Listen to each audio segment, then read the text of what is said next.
After seeing colorful and a mysterious voice tells him he's won a prize, a boy suddenly wakes up in what appears to be a morgue. Not remembering anything, he tries to leave the room and scares all the workers. Minutes later, he's sent back and a woman named Rudy shows up by his side, worried about his condition. The boy passes out, and when he wakes up again, he finds himself in a hospital room. He tries to escape, and as he runs down the hallway, doctors and nurses talk to him using creepy stares and cryptic sentences. The elevator isn't working, so the boy climbs out of the window, but the rain makes him slip and fall. A mysterious force stops him and makes him stand on the side of the building as if it was normal. A window cleaner with the same creepy stare shows up walking on the wall too, and when the boy asks if this is real, the man hits him to make him feel the real pain. This man is the guardian, and he explains that the boy is a soul whose memories have been erased before he was given the body of a teen named Min to live again. The guardian makes Min hold onto the edge of the window and makes reality take the right angle again, so Min must climb inside. When he gets back in bed, a nurse shows up and is too forceful with the needle, causing Min to accidentally knock off a water bottle. As the water freezes in the air, the nurse reveals herself as the guardian, who can take any shape they want. The guardian calls Min's body a homestay and explains that it's not permanent as they hand the boy an hourglass that is counting the time the soul has to discover why Min ended things for himself. If in 100 days he doesn't have the answer, he'll die again and never be reborn. Before leaving, the guardian reminds him not to let anyone know he isn't Min, and the water finally falls to the floor. The next morning, a doctor comes for a checkup, and Min manages to pass it by saying his full name because he read it from the sticker on the medicine, thus he's allowed to go home. Rudy turns out to be Min's mother, and at home Min discovers he also has an older brother named Men that isn't happy to see Min return. For now, Rudy wants Min to sleep with Men so he can be watched over. He'll also wear Men's clothes until they get him new ones. Men overhears this and tells his mother he'll be staying at a friend's tonight. Min asks his mom what happened the day he ended things, but Rudy doesn't want to talk about it. Next, Min finds his dad, who instead of welcoming him, asks him to wait because he's on an important call for his MLM group, for which he quit his regular job. When night falls, Min looks around the house while everyone sleeps. There aren't pictures of him in albums or frames, and when he goes to check out his old room, he finds it locked. Min tries to peek inside by looking under the door, but Men finds him and sends him back. The next morning, Min sees Men leaving with 2 computers. Then he grabs a bunch of keys from the living room and tries to unlock his room, to no avail. Min returns to Men's room and climbs out the window to walk along the edge of the building. This allows him to reach his own window and finally get inside. There aren't any personal belongings around, only a few pieces of empty furniture in the framed picture they used at his funeral. Seeing the death date shakes him to his core and causes him to drop the picture to the floor. The noise gets Rudy's attention and she finds Min red-handed. When he asks what happened to his things, Rudy explains he got rid of them. She wishes to know why Min did what he did. It's then that Min notices the spot on the floor where the blood used to be. Crying her heart out, Rudy hugs Min tightly, asking him not to do that ever again. The following day, Min goes back to school, and at least his mother got him his wallet back. In it he finds a curious brooch in his mother's business card. She's an engineer that often has to leave town for work. She didn't tell anyone in school about what happened, meaning Min's story will be that he had the flu. Going back to class isn't hard because Min was a bit of a hermit and didn't have many friends. The only person that approaches him is his best friend Lee, who has a crush on him that the original Min didn't return. Pai is in the card stunt club and so is Min, so he gets dragged to the next meeting where the leaders remind him he needs to finish the drawing for the next competition. Min immediately gets to work but gets distracted when he sees students wearing the same brooch he found in his wallet. By following them he discovers the brooches marked the elite students of the Olympics class, so Min puts his on and tries to join them, but the teacher knows he isn't his student and kicks him out. Later, Min finds a note from his tutoring partner telling him to meet her at the library. This is how he meets Pai, a beautiful girl that he quickly develops a crush on just like the old Min did. After class, Min decides to use the card his mother left him to buy nicer clothes and get a trendy haircut to impress Pai. Days pass with Min having a great time with Pai. One afternoon, his dad comes by the school to remind him he has a meeting with the school therapist and gives Min a bunch of his products to promote. The weird therapist begins asking very awkward questions about Min's puberty before he stands up and swallows a lot of the products Min brought. Suddenly this medicine freezes in the middle of the air and Min finally understands this guy is actually the guardian, who is here to remind Min to search for clues. He'll only have one chance to answer, and if the answer is right the hourglass will stop. A few days later, there's a festival at school and Min looks for Pai, only to find her crying over a practice test she couldn't do. The pressure of the elite class is too much, so Min offers words of support to remind her she's great. He also wonders if they're a couple, which Pai denies because he never asked her out. Min invites her to the festival and they have lots of fun together playing games, making wishes, and watching the fireworks. Pi mentions Min has changed a lot and doesn't look sad anymore, then they hold hands.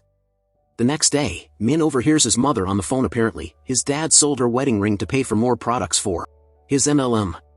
To cheer her up, Min helps her cook some durians, which he eats with no issues. This shocks Rudy because Min used to hate durians, but she's happy to see she's got a whole new son. She also shares some anecdotes of his childhood that show how much she always took care of him even in the hard times. Some days later, Min must complete a dare he had promised Pi for passing his exams. She puts a bunch of soap on his hair and makes him run 10 laps at the bridge, only to end up going with him for company.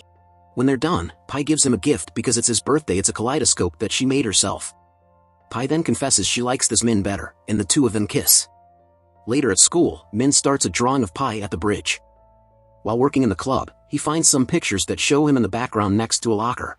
Min rushes to force it open and sadly finds it empty, but Lee sees this and reminds him he left his laptop in her own locker with a note to give it to his mom.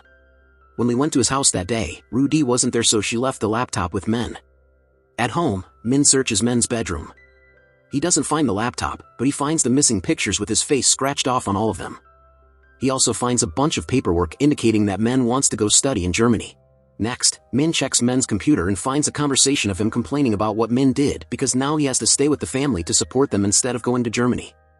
Min confesses that he hates Min and wishes he were dead. He also found his goodbye letter in the laptop and hid it from his parents.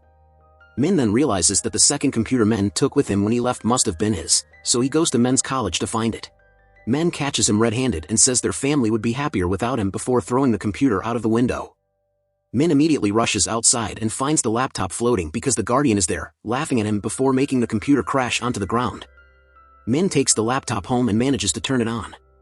The only file left is the goodbye letter, which explains it was Min scratched his face off the pictures before mixing some shady medicine with soda to make a deadly combo.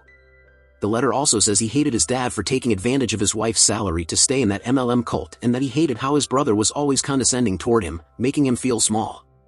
He did love his mother, but it was frustrating that she was almost never home, therefore the only light in his life was Pi. One evening, Min goes to visit Pi and he's shocked to see her teacher getting frisky with her without Pi complaining much. The next day, Min interrupts the elite class to punch the teacher and take Pi away with him. When Min confronts her on the roof, he yells at her with fury, making Pi cry.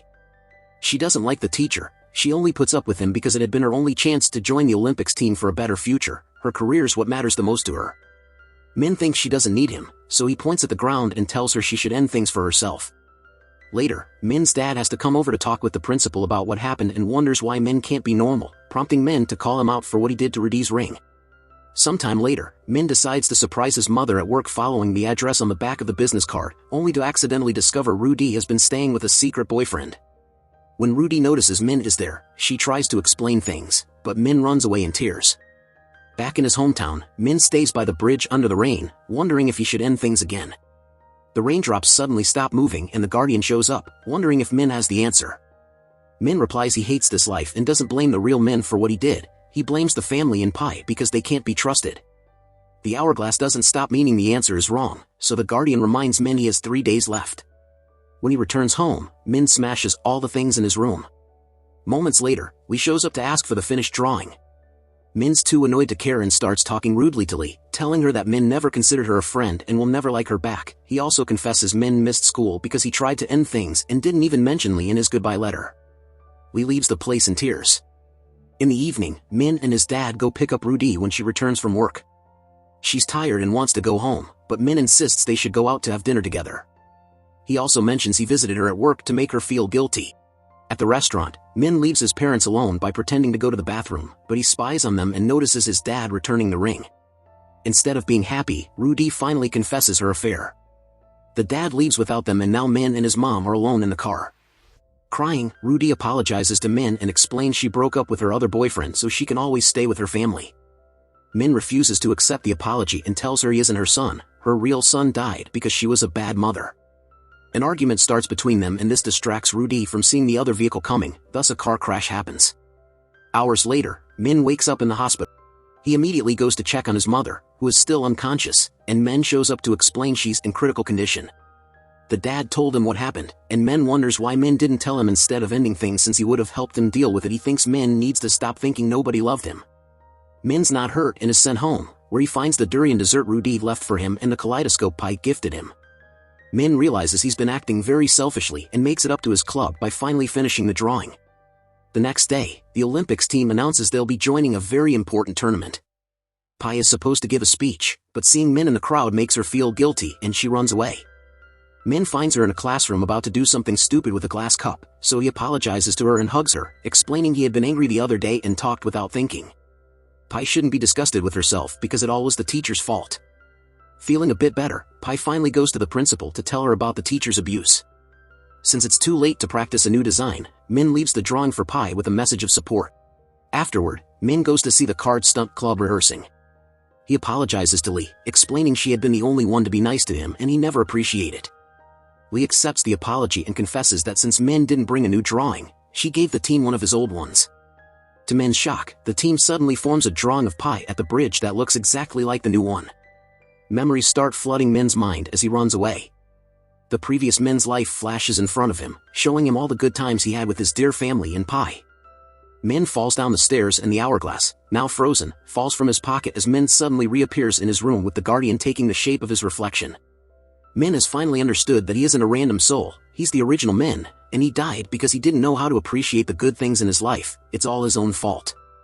The Guardian congratulates him for winning and explains the test had only been a way to make him see the truth. Min won't be reborn anywhere else, he can keep this life. After the Guardian disappears, Min wakes up in the school again and the hourglass is gone.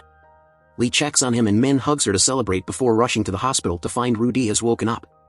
She explains she and the dad are getting divorced, so Min can help him to live with and she won't blame him for choosing the dad because she hasn't been a good mother. Crying, Min apologizes for his actions and swears he'll never regret being her son. From then on, Min returns to his daily life. When Pai sends him a message showing she's won a medal, he fulfills his part of the deal and runs a few laps down the bridge with soap on his head and only wearing his underwear.